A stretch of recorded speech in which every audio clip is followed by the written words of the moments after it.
WJBW Orlando, the very first quasi-radio web show. Hey, what's up? JB Webb here with you yet again on another episode of our production. This time we got to go out and about to Lowbrow Tattoo Studios right off of Colonial. I'm sitting here with an artist named Ken Deft. Ken, how you doing, buddy? I'm doing excellent, man. How you doing? I'm doing good, man. Thanks for taking some time to chat. Oh, thank you. Oh, my pleasure, man. You got a cool art style. You got a cool art form. You've been working a lot doing tattoos. I think you even showed at Nude Night recently. Absolutely. So your art's getting some juice as well, as it were. Finally, man. But yeah, let's peel back on that one simple statement. If you're putting tattoos on human flesh, you got to be a good artist, right? Yeah, I mean, that's number one. So maybe everybody prepare yourself with that in mind first. That's a fact. So give us, what I love to do is find out about people's origins. So, peel it back, 10, 20 years, whatever it is that kind of got you into where you are now, kind of moving along, and give us a little of that history. That'd be awesome. Well, yeah, man. Well, I'm 27. I've been living here in Orlando for the past about 6 months, or 6 years, I'm sorry. Okay. And I've been working here at Lowbrow for the past probably 3 months now. Okay. So when I first moved down here. You were at Black Chapel for a long time. Oh, yeah. I was at Black Chapel for 5 years. Okay. And it helped me build everything for my career, tattooing. From the ground up, pretty much here down in Florida. I'm originally from Pittsburgh. Okay, yeah, that's what I was going to ask you. Where are you from? So you're from up north. That's cool. Yep, absolutely. I got my start. I've always been doing art my whole life, but really wasn't ever supported. I was always told all artists starve. Okay. So I was still like a little you bit got to of a cut off rebel. your ear. Yeah, absolutely. Yeah, get a real job. Stop doodling in okay. class. All my teachers used to tell me. So, I was a little bit of a rebel whenever I got in my teenage years. I was a bit of a graffiti artist, kind of street artist. Growing up in Pittsburgh. Yeah, well, that's more of an area for stuff like that, for tags and skateboarding, everything like that, kind of punk rock culture and hip hop, kind of clashing, kind of brought me into graffiti world and just stuff like that. So I was writing graffiti, doing things like that, not really ever getting any pay or fame or anything, just anything a little street infamy, but never really took it too serious. And then finally I just took the leap to start tattooing for a living, kind of put my faith in it, take that leap of faith. And that's whenever I moved down here. It was always my dream. Like, I want to get out of Western Pennsylvania, kind of tattoo on the beach and stuff. So what was kind of the impetus, as it were, for you to say, okay, I'm taking this from something I'm doing at a maybe street level to say, hey, I mean, do you have a sketchbook at home? I mean, was it always okay? So it was always kind of at your side, kind of a thing, or you always kind of.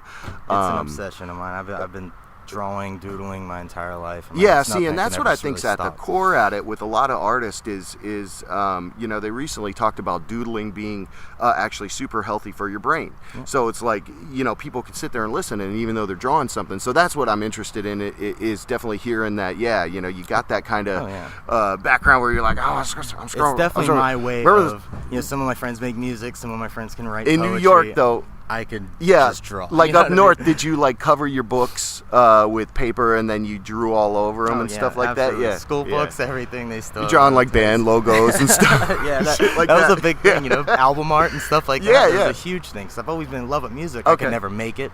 Could never play it. So art was my outlet, and I would use the way that music would make me feel, and it's just always been the number one way I could express myself.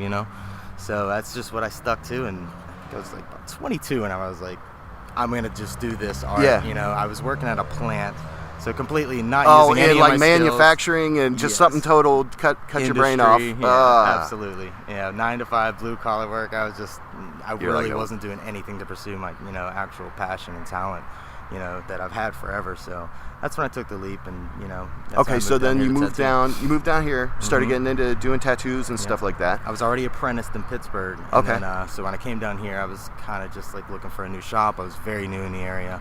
But that's when I found my place in Black Chapel, Texas. Did you, at that time, the art community is maybe a little different than it is right now. Maybe a little stodgier. Yeah. We could say, because it's the past, and you can't change it. Yeah, no way. It's the way it was. So anyway, I'm a little hyped up because we're outside the Lowbrow Studios here, right in the heart, right off the ventricle of downtown Orlando, right off Colonial, across from the IHOP, kind of old stomping grounds for Plenty of people here, but the IHOP, right? that is the damn IHOP. That's the one you go to. But anyway, so then, okay, you're here in Orlando. You started getting more. How did your art kind of get the focus a little bit more? How do people kind of go from your tattooing people? Was it from that whole? Who'd you get that from? Where's this unique look coming from? Maybe give us a little kind of insight there. Well, definitely a lot of my styles you could totally tell my street background from it. A lot of the graffiti use, my use of colors. I am usually like a color blast type artist, so everything's going to have that background to it. My upbringing, though, in my apprenticeship was actually very traditional, like very old 50s style, so it's really weird. I kind of have this blend, I use the old traditional line work and stuff like that, but I go wild with the colors, and I guess as of lately, I've really been getting into like sacred geometry and stuff like that, which has also helped me artistically. Yeah. It's been bringing me whole new planes of drawing and perspective and stuff like that on things. So I have a very abstract, you'll notice, very dreamlike, surrealistic style. Yeah. And I'm trying to push that and translate that into body art and into something that's going to last somebody, their whole entire life. It's not going to. And that's awesome. And as we're talking here, I'm rolling these images of your work, and you're definitely going in the great direction you need to go to with buddies like Nick's Herrera. Those guys artists, are super smart, and I could see you definitely joining. So how'd you get involved in the Nude Night in doing that? What kind of work did you do there? Because I didn't get to go this year, but I actually had one of my pieces done. I had a little series of paintings done. I had to pick two of them. Okay. So I picked my two best, and we actually had it here at the shop. I came in. Everybody here is very creative.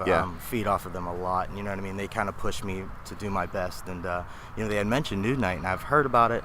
Never gone. I was very excited. Once I checked out the videos online, I was like, oh, this is awesome. Yeah. It's a very big show, and like I said, I'm so underground. I'm just now coming out, and I'm very excited to be part of these bigger art shows and stuff. And they told me to go ahead and pick two and put them in, and I picked my two favorite, and they actually picked one. And they got them. Very excited, and I was stoked. Yeah. So when they finally got that piece in, it was very abstract, kind of had the graffiti, little arrows and stuff, and it was of female form, and also incorporating all my sacred geometry use and stuff like that. I put all that in there, and I actually sold that piece too. Oh, that's badass. So well, congrats. So like, that's congrats. See, that's like even further more verification. That's kind of why we wanted to talk with you, because you're doing something that is unique, and I love when stuff grows organic and people kind of just and you can see them. So we're kind of catching you mid blossom, I'd say. So which is awesome. I love to do. So so that's badass. So do you have a website, or what's a good way? What's it like? You want people to hook up with you on Instagram or Twitter? Or what's usually the best way for people to give a shout out to Ken Deft? Keep it very simple, man. All my social networks, and you can find me on Instagram or Facebook. Just search Ken Deft, KenDeft, or and Tattoos by Ken Deft will be actually. Oh, okay, you got a site too. Okay, cool, cool. Well, we definitely want to push people to check out Ken Deft and what he's doing, and he's based out of here in Orlando. Get him involved in more art shows. It's pretty easy to connect with. Come get an awesome tattoo from him. Ken, where do you, I guess one theoretical, hypothetical kind of a question, do you see yourself kind of maybe ever moving in the future back into mural art and stuff like that? Or what are kind of your plans for it? Or you're not putting anything on it and you're saying what's going to happen? Or do you have something kind of dead set for where you want to take the evolution of your art? As of right now, I believe I want to take things back to my roots. I want to do the murals legally. I want to everything that I've mastered.